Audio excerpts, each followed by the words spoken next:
mau nanya. Halo semuanya, ada apa sih sama kelompok 2 sejarah? Pasti kalian kepo ya? Tonton videonya sampai habis ya. Sebelum video ini dimulai, alangkah baiknya kita berkenalan terlebih dahulu. Hai, perkenalkan nama saya Sodik sebagai moderator dan saya ditemani teman saya untuk memandu video ini. Halo semua, perkenalkan aku Faisal yang akan memandu kalian di video kali ini bersama Sodik. Faisal, kayaknya teman-teman di sana sudah penasaran deh sama isi video ini. Gimana kalau kita mulai saja sekarang? Wah, boleh banget tuh Dik, daripada bikin teman-teman penasaran. Di video kali ini, kita akan membahas tentang sistem tanam paksa di Indonesia. Adapun materi-materi yang kita akan bahas adalah 1. Apa itu sistem tanam paksa? 2. Asal mula sistem tanam paksa. 3. Aturan tanam paksa. 4. Penyimpangan tanam paksa. Dan yang kelima, penghapusan tanam paksa. untuk pembahasan yang lebih lanjut, di sini akan disampaikan oleh teman-teman saya. Halo, perkenalkan nama saya Najwa. Di sini saya akan menjelaskan apa itu tanam paksa. Sistem tanam paksa adalah sistem yang mengharuskan rakyat melaksanakan proyek penanaman tanaman ekspor di bawah paksaan pemerintahan kolonial sejak tahun 1830. Sistem tanam paksa pada masa penjajahan Belanda disebut kulturselsel. Istilah kulturselsel sebenarnya berarti sistem tanaman atau culture system atau cultivation system. Kulturselsel sebenarnya berarti kewajiban rakyat Jawa untuk menanam tanaman ekspor yang laku dijual di Eropa. Rakyat pribumi menerjemahkan kulturselsel dengan sebutan tanam paksa karena pelaksanaannya dilakukan dengan pemaksaan. Halo, perkenalkan, nama aku Rahayu. Di sini aku akan menjelaskan tentang latar belakang tanam paksa. Ada beberapa hal yang melatar belakangi kebijakan tanam paksa. Di antaranya, 1. Belanda mengalami krisis ekonomi pasca kejayaan Napoleon Bonaparte 1803 sampai 1815 di Eropa. 2. Terjadinya perang kemerdekaan Belgia yang menyebabkan pemisahan wilayah pada tahun 1830. 3. Besarnya biaya untuk menumpas pemberontakan Diponegoro atau Perang Jawa.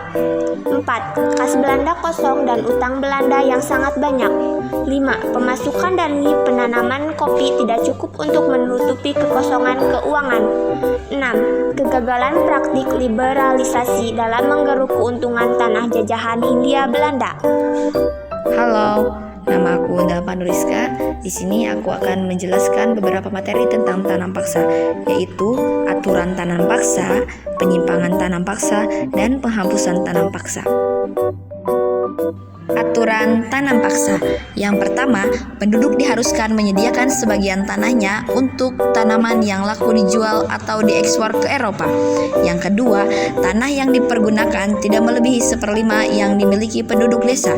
Yang ketiga, waktu untuk memelihara tanaman tidak melebihi waktu yang diperlukan untuk memelihara tanaman padi. Yang keempat, bagian tanah yang ditanami tersebut bebas pajak. Yang kelima, bila hasil bumi melebihi nilai pajak yang harus dibayar rakyat, maka kelebihan hasil bumi tersebut diberikan kepada rakyat. Yang keenam, jika gagal panen yang tidak disebabkan oleh kesalahan petani, maka kerugian ditanggung pemerintah. Dan yang ketujuh, penduduk yang bukan petani wajib bekerja di kebun, pabrik, atau pengangkutan untuk kepentingan Belanda dalam 1 tahun 65 hari. Secara umum, aturan yang dibuat pemerintah kolonial Hindia Belanda tidaklah memberatkan pribumi. Namun, di lapangan banyak penyimpangan yang dilakukan sehingga praktek tanam paksa menjadi sangat memberatkan pribumi. Berikut adalah praktek penyimpangan tersebut.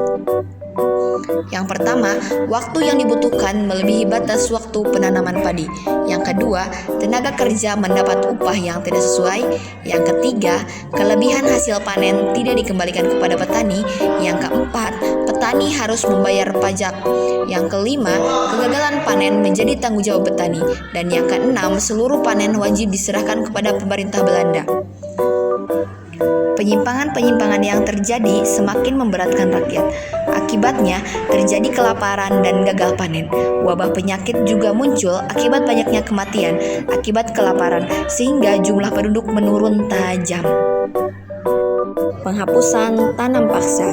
Sistem tanam paksa mendapatkan banyak kecaman. Salah satu tokoh yang mengecam adalah Does Dekker. Dalam tulisannya yang menyamar sebagai Multatuli, Does Dekker menulis buku berjudul Max Havelaar yang berisi tentang tuntunan kepada pemerintah kolonial untuk lebih memperhatikan rakyat Hindia Belanda, karena Hindia Belanda berdiri karena hasil dari keringat rakyat pribumi. Dalam tuntunannya, ia menginginkan agar Belanda membalas budi dengan mengajukan satu pendidikan, yang kedua pengairan, dan pemerataan penduduk. Berkat kritikan itu, sistem tanam paksa dihapuskan secara perlahan-lahan. Pada tahun 1860, tanam paksa lada dihapus. Pada tahun 1865, tanam paksa nila dan teh dihapus. Pada tahun 1870, tanam paksa semua jenis tanaman dihapus, kecuali kopi dan periangan.